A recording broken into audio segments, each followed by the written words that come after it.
বধূ যে কন্যা যখন এলো রে, যেন খুশির বন্যা বয়ে গেল রে। সম্পর্ক বদলে গেছে একটি পলকে, কে আপন কে যে পর হলো রে।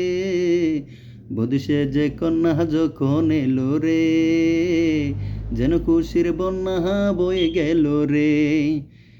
এই গানটা এই কারণে করলাম, আমরা যারা ফেসবুকে নতুন যুক্ত হয়েছি তাদের আশেপাশে যে লোকগুলা তাদেরকে কিন্তু অনেক কিছু কথা বলে, অনেক বলে যে পাগল হয়ে গেছে, এই সেই হয়ে গেছে। কিন্তু তারপরও আমরা ধৈর্য হারা হব না। আমাদের যে লক্ষ্য, এই লক্ষ্য নিয়ে আমরা কাজ করে যাব। দেখবেন আমরা এই যে বধূ যে কন্যা যখন এলো রে, যেন খুশির বন্যা বয়ে গেল রে। বন্যাটা তখনই বসবে যখন সাকসেস আপনি হবেন।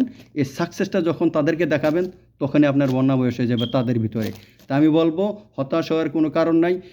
এই ফেসবুকে যেহেতু যুক্ত হয়েছেন, আপনি ভালো ভালো কন্টেন্ট তৈরি করে ফেসবুকে আপলোড দিতে থাকবেন, আপনি ইনশাআল্লাহ একদিন সাকসেস হয়ে যাবেন। ওই সাকসেসের ফলাফলটা তখনই দেখাবেন, আপনি তখনই এই সাকসেসের আনন্দটা আপনি উল্লাস করে তাদেরকে বোঝাতে পারবেন। তো এই জন্য গানটা করলাম আর এই জন্য ভিডিওটা করলাম। সবাই ভালো থাকেন ও সুস্থ থাকেন, এই কামনা নিয়ে শেষ করলাম। আল্লাহ হাফেজ।